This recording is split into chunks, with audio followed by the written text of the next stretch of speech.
नमस्कार। पिछले दिनों सत्संग के दौरान एक युवक ने गुरुदेव से कहा कि गुरुदेव, मेरी इच्छा है कि मैं अपने जिले के लिए क्रिकेट खेलूं, जिले की टीम में मेरा सिलेक्शन हो। और मैं पिछले 1 वर्ष से जब भी मुझे समय मिलता है मैं क्रिकेट खेलने जाता हूं, लेकिन मेरा सिलेक्शन नहीं हुआ और मुझे बहुत कमजोर महसूस कर रहा हूं। मैं ऐसा क्या करूं कि मेरा टीम में सिलेक्शन हो और मैं आगे बढ़ूं। तब गुरुदेव ने उसे कहा कि निरंतर प्रयास और निरंतर अभ्यास दोनों से ही सफलता मिलती है।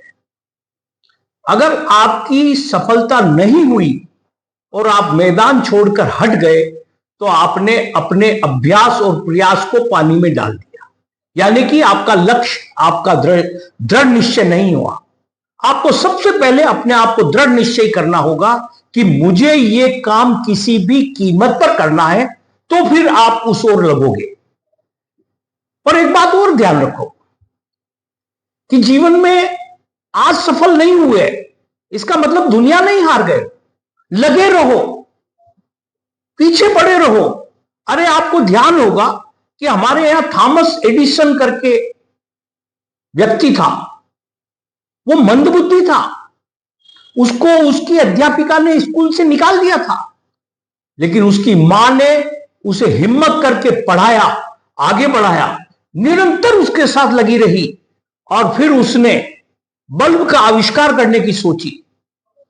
कई बार वो बल्ब का आविष्कार करने में असफल रहा, हजारों बार असफल रहा, लेकिन आखिर अंत में उसने बल्ब बनाने में सफलता प्राप्त की।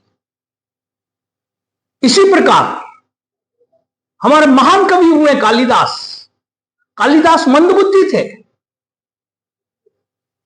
मूर्ख थे।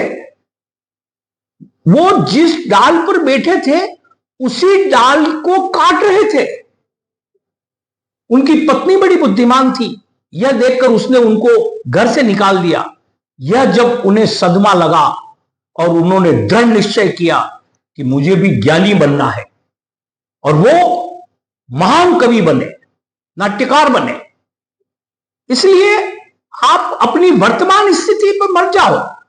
तुम्हें वो कहानी याद होगी कि कछुआ और एक खरगोश के अंदर रेस लगाने की शर्त लग गई कि कौन जीतेगा। अब कहां खरगोश और कहां कछुआ, लेकिन लगा ली। कछुआ तो धीरे धीरे चल रहा है और खरगोश आगे बढ़ गया। उसने देखा ये बहुत धीरे आएगा, तब तक एक नींद ले लेता हूं, और वो सो गया। लेकिन खरगोश सोने से कछुआ निरंतर चलता रहा और उसकी निरंतरता ने उसे विजय दिला दी। इसलिए यह ध्यान रखो कि जीवन में सफलता तुम्हारी निरंतरता पर है। ज्ञान तुम्हें निरंतरता से मिलता है। प्रयास, प्रैक्टिस, अभ्यास, यह बहुत जरूरी है। नियमितता, नियमित तुम्हें वो कार्य करना पड़ेगा। हमारा सूर्य, प्रकृति भी नियमित है। सूर्य रोज सुबह समय पर निकलेगा और रोज शाम को अस्त होगा। अब बताओ, उसके अंदर को भी कोई फर्क देखा आपने? नहीं। ये हम लोगों ने हमारी सुविधा के अनुसार हम कार्य को करते हैं और परिणाम चाहते हैं हम हमारी इच्छा के बहुत ऊंचे, और कार्य करते हैं आराम से। ये दोनों चीजों का तालमेल नहीं बैठता है। आपने देखा होगा कि हमारे यहां डॉक्टर को व्यवसायिक नहीं कहते, डॉक्टर प्रैक्टिस करता है, वकील प्रैक्टिस करता है, अभ्यास करता है, निरंतर करता है। इसलिए कहते हैं साहब इनकी 40 साल की प्रैक्टिस है। यह निरंतरता ही उनको ऊंचाइयां दे रही है। तो सफलता का सबसे बड़ा मंत्र है नियमित अभ्यास, नियमित प्रयास।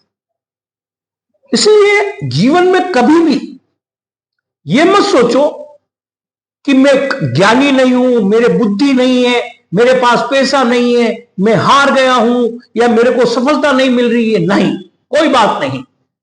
पृथ्वीराज चौहान मोहम्मद गौरी को उसने 17 बार हराया, लेकिन आखिर अंत में एक बार वो विजय हो गया।